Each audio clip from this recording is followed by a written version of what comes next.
I'm going to do a quick recording of an edit. I'm working on a series of wedding images that I'm preparing to deliver, and I'm going to show you just a full view of my retouching process and how I clean images up. So I'm thinking about things that are distracting to the human eye, and they got to go. So that's really what I start with, and I kind of could have started in 40 different places, but let's start here. There was at this resort in Mexico, in the background, they were setting up for the reception. So that's all the busyness that you see going on in the background. It's not construction. They are just setting up for the reception. So I'm going to start removing element by element using the generative AI. And 99.9% of the time, the only command that I use in the generative AI is remove. And I'll look at the variations, see what seems most natural. And remember, the reason that things may even, if you say, well, something's not perfect, well, usually the only reason you can tell is because you saw it happen. And then once you step away from the photo, you don't even realize that it was there. It looks so natural. And then I tend to just work quickly by merging those layers together. I've noticed that if I don't merge those layers together, you may try to do something throughout the photo, and an intersecting point of a previous layer is not merged. It may not read those pixels to generate pixels within a certain range. And so I just have a habit of merging those layers together so that I'm working with one solid file. Let's start here. Missed. I'm gonna zoom in a little more. So yeah, I'm gonna. The more you use generative AI, you kind of figure out what you can get away with, that it will respond well to, without messing up your image. So let's just kind of see what happens here as I kind of build this. Now, I'll remove this. You see this gentleman in the background is stringing up some of these lights in the background. So we're going to have to deal with the fact that once he's gone, or we'll see what the AI does with the remove. Okay, so see they're connected there to that tree, and to the human eye, it doesn't know that they aren't all the way up yet, right? They just see them back there.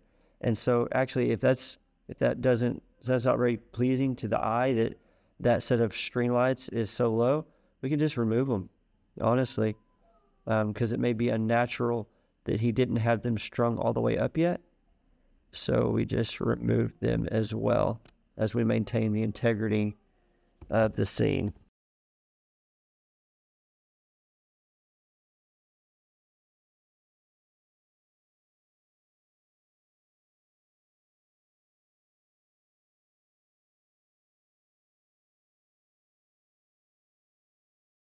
You hear that sound in the background. Story, Kayla's trying to get Story to sleep, and she is currently crying because she does not want to go to bed. So I apologize if you hear that in the background, but that's what it is. So I'm just going to follow along the edge of the dress here. Now, you say, Tyler, you didn't grab those pixels exactly along the dress. I'm telling you, you will be surprised at how powerful this generative AI is in interpreting the edge line of your selections.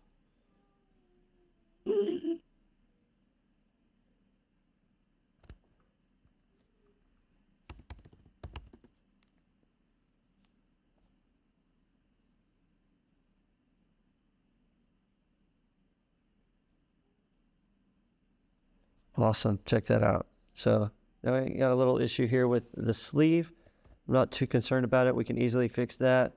There's another great variation, and there's a less great variation, but I'm pretty pleased with that. We're going to take that one and move forward. So already you can see all that's been done here in this short amount of time.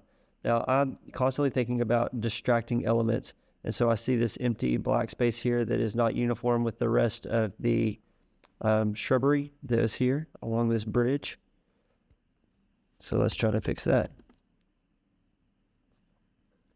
I found that remove as a command is more consistent than just doing the generative fill with no command, because it's my experience. So I'll go with that. It looks more earthy, and I may even go back in here and try this again. And then now, because I know it's going to try to match that plant, I will click Generative Fill, Generate with no command. Let's see what happens.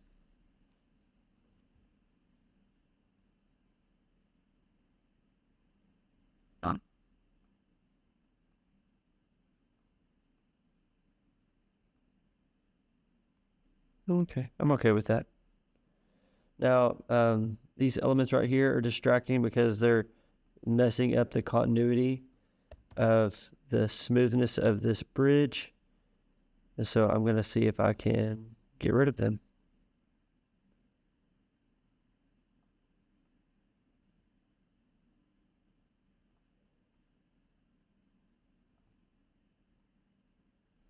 Now, as just a general tip, sometimes you'll find that if you select too much material in a single pass of trying to clean some stuff up, it can be too much, and you may get part of the prompt works, part of its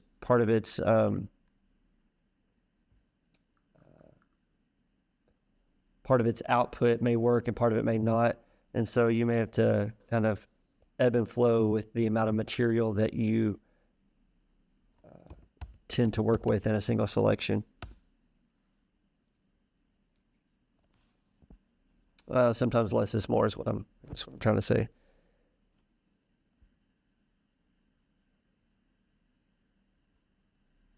Pretty clean. You start to really train your eye to think, okay, about what is distracting, what looks normal to the human eye. Is there anything off-putting about the selection that I've made? There's some just disruptive elements here. I'm going to continue to clean these up because they're visually distracting to the eye. They draw the eye away from the continuity and the uniformity of the image. Now, I'm not saying you have to go bonkers, like whack on this every single time on every single photo, but you're just looking for elements that distract from the uniformity of the image.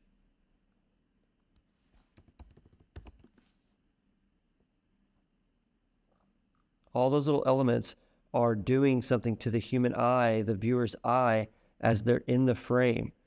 They're different than the surrounding pixels around them, and it does something to the eye, so that when they're gone, then only can you really appreciate that it was gone. Your eye was just dealing with it before, and now it's not there, and it's more visually appealing. Be this. Now I'm being a little extreme here. This is not necessary with every photo. I don't do this extreme of a retouching with every photo, but I wanted to show you what's possible and kind of how it works, a little bit of my workflow.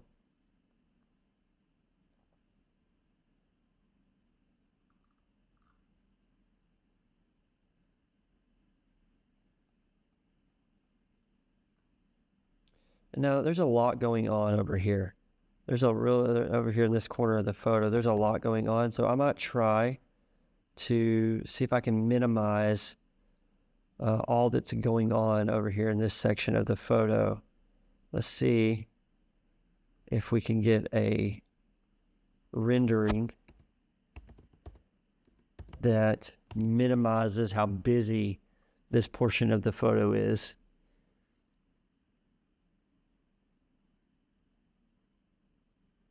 Well, that is the opposite of what I wanted.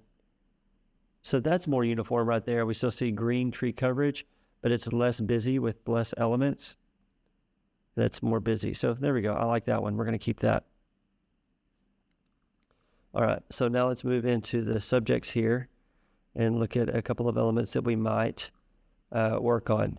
All right. So we see the wind was crazy blowing that day. So let's start fixing some of the hair.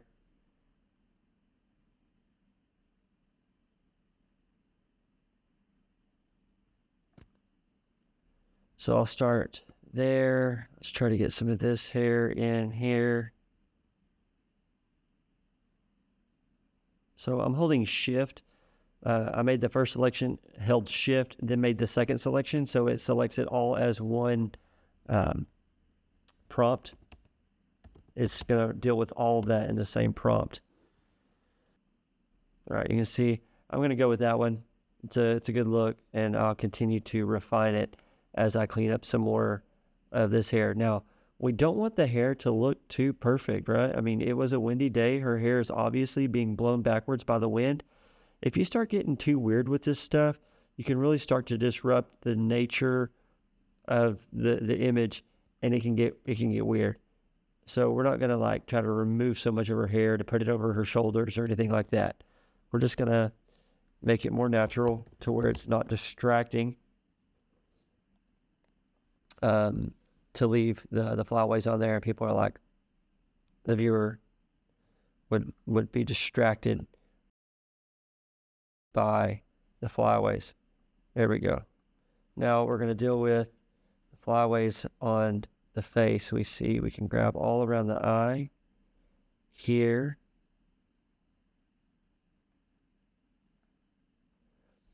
Also, as you're learning to use AI effectively, it really is a trial and error learning process. The more you do it, you'll grow continually in your proficiency of grabbing the right material, selecting the correct pixels at the right angle, at the right selection point, at the right radius away from the original pixels that you want to protect.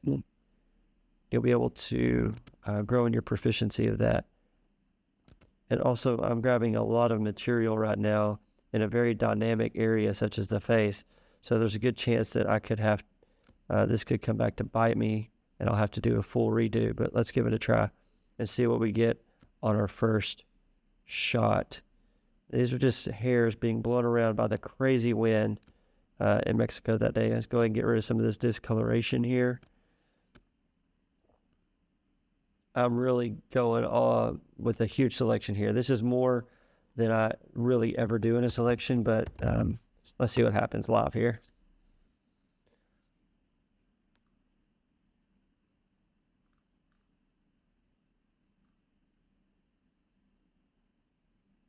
Well, there we go. That would, I mean, before a generative AI, that would have just taken an insane amount of time to walk through all that, to make it perfect, to get all the pixels to match. And so it was possible. I used to do this work manually. It just makes what I was already doing easier. And I like rendition number 2 because I feel like it maintains the integrity of the highlight on the cheek here. It makes it look more natural, and you can see the changes that were made there. I'm going to merge those layers together. Wow. Okay. Let me do a little scan of this, see if there's anything else that's really distracting to me. I'm going to come back down here. We'll leave the petals. Let's check this out. Look, so this discolored area of the pants, this discolored area of the pants. I'm doing a content aware fill. I hold delete return on a Mac. I make my selection. Now, this is a phone in the pocket. For this, let's see if content aware fill works. If not, we'll do the generative AI. So I'll hold delete. It brings up this menu, and I can click return, which is okay. I have content aware fill selected. I can click okay.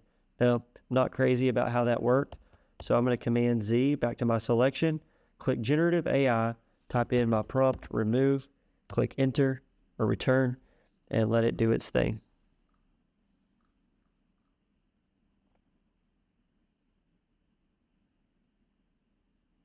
You can see where the generative AI wanted to put some sun coming in from the right side, which I'm not crazy about how it did that. So I'm going to try to delete that, and I'm just going to start in here on the pocket and not go outside of those pixels and see if that gives me a better rendering.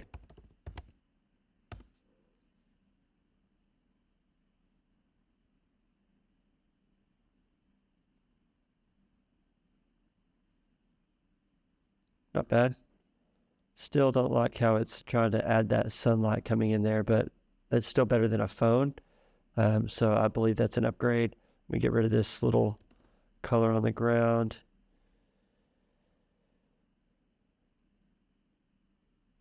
All right, let's check this down here. I wasn't crazy about this.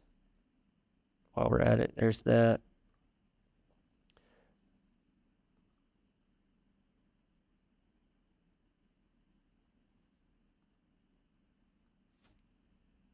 See if I can get that to give me a straight line.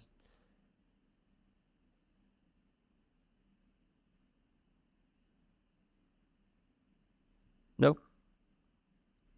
What about delete it altogether? Is that odd? Yep, that's odd. We don't like that. All right, let's just leave that alone. But I don't like this little area down here.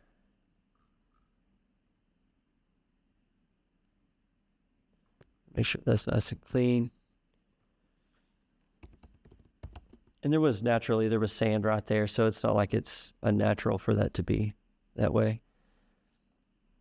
You want to go really next level, something that if I don't know, if I didn't have anything better to do, I would maybe add some more rose petals there. That's not really necessary in this case.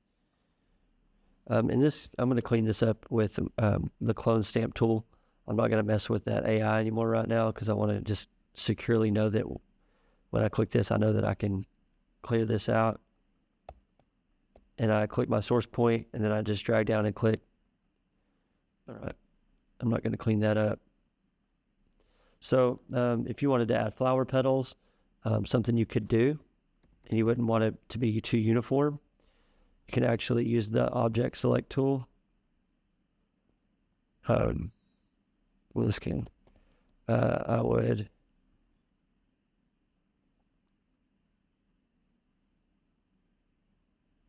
You can trace over a petal. Command C, Command V, and let me zoom out.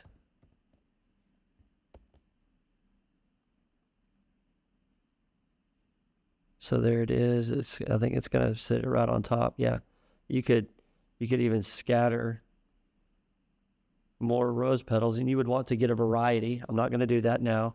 Not necessary for this photo, but if you wanted, if you're like, oh my goodness, it would look so cool if this was filled with more flower petals. What you could do is you take a variety of them, and I'm going to show you how it all blends together later. So some of these that are closer to the camera or more out of focus, the one I took from is more in focus because it's more close to the subject that was in the focus point. So I would want this sharper petal to end up closer to the subject, and it would look more natural if it wasn't so close right there, but maybe here. And the only reason you know that is because you saw me do it. So if you would want to take a couple of these that are out of focus in different shapes and different orientations and the way they fell, and you could actually trace it. Now I'm going to be quick about it just to show you what I did. I zoomed in. You could trace over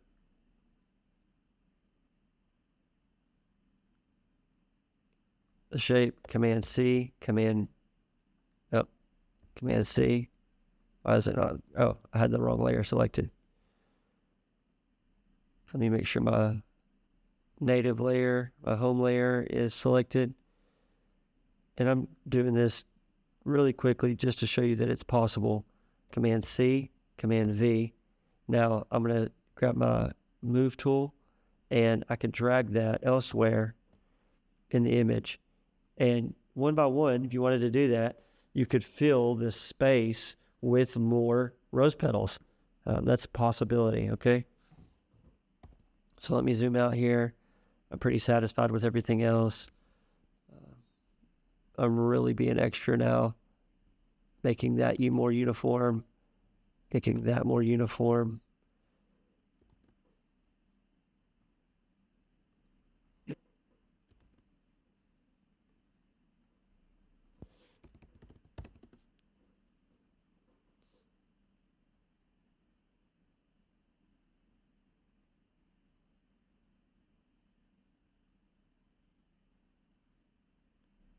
All right, close that up in the back a little bit so that those bushes look a little more full, more uniform. Merge visible. All right, so we're just about done. Let me check Dad here. You can do any kind of blemishes in the skin. for that content aware fill was sufficient. No need to do any AI. And I'm being super extra right now just to show you the intricacy with which you can do retouching, cleaning up. And I'll show you before and after when we're done with this. Because oftentimes while you're working on an image, your brain hasn't kept track of all of that at once. And so now you just see a clean image. But if you really want to appreciate the depth and the level of your retouching, you will be able to do a before and after.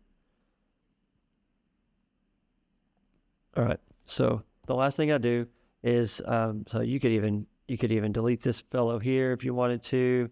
I'm sure it would do a good job. I'm just going to leave it there. I don't want to get too unnatural with this. So some options that you might consider doing a blur gallery tilt shift.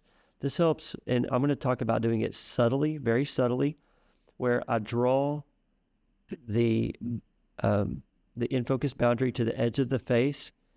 I'm going to drag this out a little further to make it a little softer.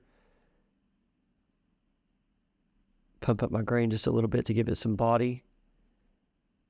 And click OK. I usually do my tilt shifts around 15 pixels. So it just adds a real subtle, natural, soft bokeh to the image. It's so natural, unless a lot of people wouldn't even tell that it happened. It just looks like the normal camera focus, but it still subconsciously draws the viewer's eye to the subject just a little bit more. And lastly, and I'm not doing a video over this right now, I have created my own action with a certain amount of sharpening, a certain amount of contrast, a certain amount of brightness, and a certain amount of grain that goes over the image. And I will zoom in here so you can watch the sauce be applied. I click sauce, and it adds that perfect layer punch over the image. Sometimes if an image that I'm working with is already naturally brighter, I may break this brightness down to half, or maybe let's try 7 in this case, and bring that contrast down a little bit too. So I'll do like a 7 there as well, and then there you go. But that adds that perfect punch to the image that really brings out, makes it very lively. It makes it more whole and real with that grain over it. Ties all of my edits together so everything's perfectly smooth. And there you go. There's the final edit. Now I am going to take a few moments to export these images that I'm working with. Then I will come back and show you a before and after effect image. Okay, so let me file, script, image processor. When you use the script image processor, it will save these selections. You can take a second, look at the selections I have here. It's going to use all of the open images. It's going to save them to the same location that they came from. It's going to save them as a JPEG at the highest quality. And I'm not going to add any actions or anything to it. I click run, and it saves all of the open images to the same folder that they came from, so that I know where they're located. It puts them in order, and it's exporting the completed JPEGs. All right, those are all done. I'm going to quit Photoshop.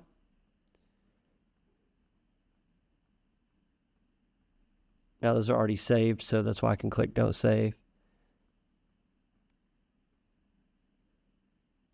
Okay, so now for the sake of this experiment, this demo, I am going to relaunch Photoshop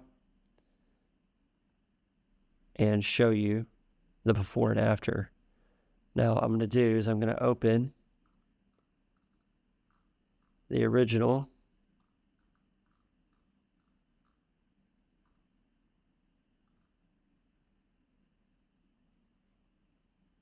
Okay. And then I'm going to open up the edit.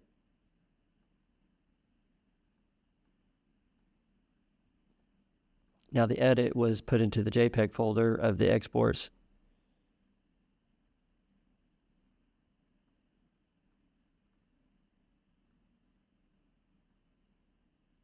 All right, so now I'm going to make these both. You can see it there. I'm going to unlock this layer, Command C. I'm going to put it over top of this, Command V, and then I can toggle that layer off and on, and you can see how extreme the changes are. So that's the native image. Look at what's going on here. Like, there's nothing in live, in the motion as a wedding photographer that I could have done to change that image and all that's going on behind the scenes. You don't have that much control over the environment. They're getting ready for the reception in the background. It was super windy. Yeah, and these are the things you're shooting. You know that you're shooting with this in mind, trusting that you have built this skill set that you're going to be able to create great photographs for people, right? And it's not that you just rely on Photoshop to do that, but in this case, this is the reality. You know, even in hindsight, now that I'm seeing this before and after, I might go back and remove this palm tree trunk coming up, intersecting with Dad's head. But for the sake of this tutorial, I'm not going to take the time to redo that now, but I probably will on the final image that I deliver. But I wanted you to see the before and after. This is a photo that, you know, really basic. You would never want to deliver this with all that stuff going on.